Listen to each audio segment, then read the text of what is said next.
back to the channel. So before we get into the world of Feng Shui and activating the energies inside your house and all of the fun little tips and tricks and things that you can do to get the money flowing into your life, we need to get the basics out of the way. These are just the building blocks for everything that you're gonna do from this point on that are gonna help you, and it's gonna make so much sense you don't even realize it, possibly you don't even realize it at this time. So most of the Chinese and Eastern practices and philosophies are based on the elements. And I know in the Western culture there are 4: fire, earth, water, and wind and air.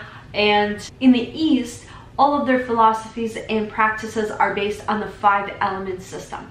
There are fire, earth, metal, water, and wood. So I'm gonna show you why it is. I'm gonna try to make it nice and simple and easy so everybody can understand, and we will go from there. And I have my, as you can see, I don't have a studio set up as of yet, but so I'm just using a spare room in my house, and we have this handy dandy whiteboard that I have drawn on. Hopefully you guys can see this well, and ignore my cat meowing. I'll be just peeking from the side over here. So let me get a marker really quick. Everything in Feng Shui and other Eastern systems and philosophies is based on this 5 element system. And once you get to know it, you will see it everywhere. It's one of those things where once you see it, it's really hard to get it unseen. You'll be recognizing it pretty much anywhere you are. And I'm gonna try to explain this to you in a very, very simple way. All right, so we have 3 cycles that are at play here. So the first cycle you need to know about is the productive cycle. So it's something creating something else. In this case, we're gonna start off with fire at the top, and they can also be used as symbols. You can use the fire as a triangle, earth as a square, metal as a circle or a sphere, water anything wavy, and wood, it's a vertical rectangle pretty much. So fire creates earth. And we'll just draw a little arrow over here to make it a little bit more noticeable. So how does fire create earth? So when you have a campfire and it completely burns out and gets put out, all you have left is ash. So when you take that ash, you mix it with soil, and it fertilizes the soil in its own way, and things grow. Thus, the fire in itself makes earth fertile. Thus, fire creates earth. The next one is earth creates metal. It's pretty much self-explanatory. That's how we get all of our precious metals. We mine them, and we get them from the mountains and from the mines, from the earth. So earth creates metal. So the next one might be a little bit difficult to grasp at first, but it does make sense. Metal creates water. At this point, you're probably scratching your head going, how can metal create water? Let me tell you how. Metal is one of the colder elements. And when we take metal and we put it in the air or atmosphere around us, the temperature difference between the air and the metal, it creates condensate, and metal collects that. So condensate is pretty much water. That's why we say that metal creates water. It collects it. All right, so this one is also very easy. Water creates wood. What do we water our plants with? What do we water the trees with? So we need water to make anything wood or green grow. Thus, water creates wood. So far so good, huh? Pretty simple. And one last one is wood creates fire. How? Well, what do we put in the fire to burn? We put wood, chopped up trees. So this cycle is called a productive cycle. Pretty simple, right? Fire produces earth, earth produces metal, metal produces water, water produces wood, and wood produces fire. So far so good. So productive cycle was fairly easy. Pretty logical, right? But what happens if we flip the arrows backwards? Let's see what happens. So we had fire producing earth, but what would this be? So when we draw the arrows backwards and we go backwards on this wheel, what do we get? We know that fire cannot produce wood because we use wood to create fire, right? So in this case, fire will weaken the wood, because if wood is burned, you cannot do anything. You cannot build with it. You cannot do anything. You cannot create fire from the ashes, right? So when we go backwards, each element weakens the other. So fire weakens wood because wood gets destroyed. Wood weakens water because water is needed to grow things. Well, here's another way to look at it. If wood has 5 pails of water for it to grow, and water itself has 5 pails of water for it to keep itself sustained. But this water gives 3 of those pails to the wood, right? So, and this we're gonna leave it with the 2 water pail. So instead of having 5, it now has 2, it has weakened. Same with the wood, it had 5 pails of water to grow. The water gave it 3 more, it has 8. So it has an abundance of water to grow. So this becomes stronger because it grows. But the water kind of gets depleted in a way. So that is the reason we call it a weakening cycle. And it's true for every element. So let's see, let me take the numbers off the board and let's see what else we got, huh? So water weakens metal. How? If you put metal in the water and it becomes rusty, it becomes pretty much useless, right? There's a reason why they say rust is like cancer for the metal. So, and what causes it? Water. And then metal weakens earth. How? Think about that mine that I told you about.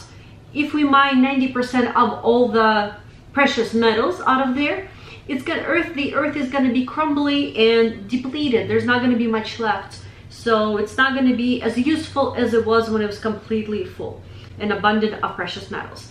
So that's the way metal weakens earth. And how does earth weaken fire? Because earth needs the ashes from the fire to be fertile, to grow things. That is the reason we call this cycle, that is pretty much backward cycle, weakening cycle.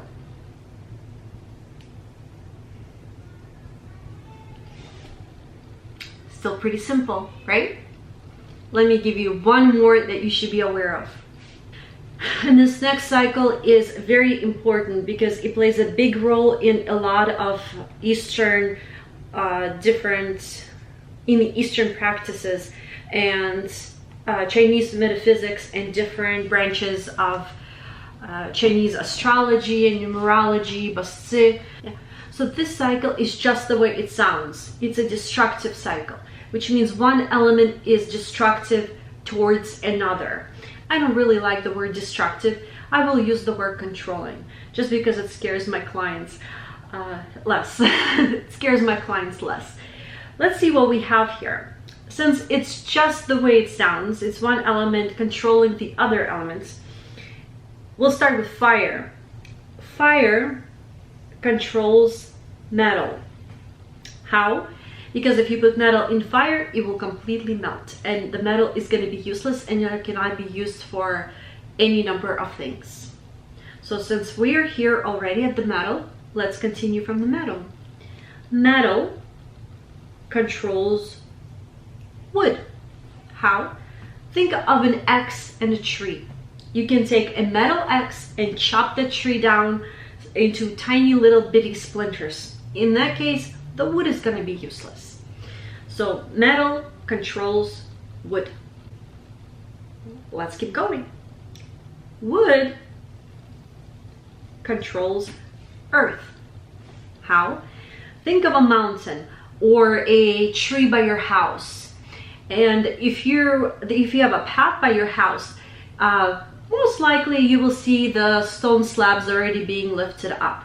That is because the trees with their roots, they go burrow right through the earth and they destroy pretty much anything the earth. So the trees use their roots to go through the earth and suck out the nutrients and pretty much take over. Even if you think of wood on the big mountain, you can also see it that it destroys the part of the mountain. You can see the roots that are a lot of times are out on the surface, not deep, very deep, if you think about that. So in this case, wood destroys or controls earth.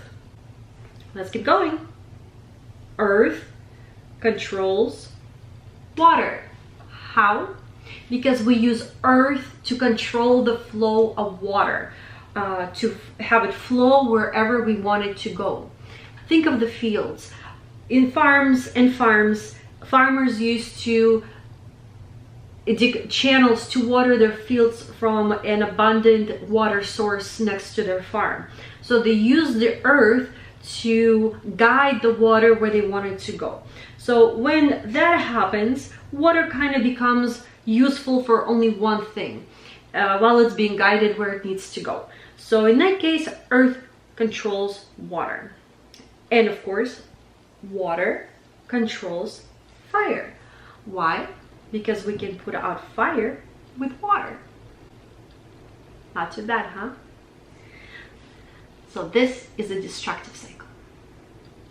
So I hope this was very helpful to you, and now you have a little bit more of understanding of the 5 elements and how they correlate with each other and how they act and react with each other and how they are used. I'm going to be teaching you in further videos, but just to touch on that, Feng Shui is based on this, and all of the Eastern philosophies and Chinese metaphysics and Eastern metaphysics is based on the 5 element system. It's the yin and yang of pretty much, it's a cornerstone of that.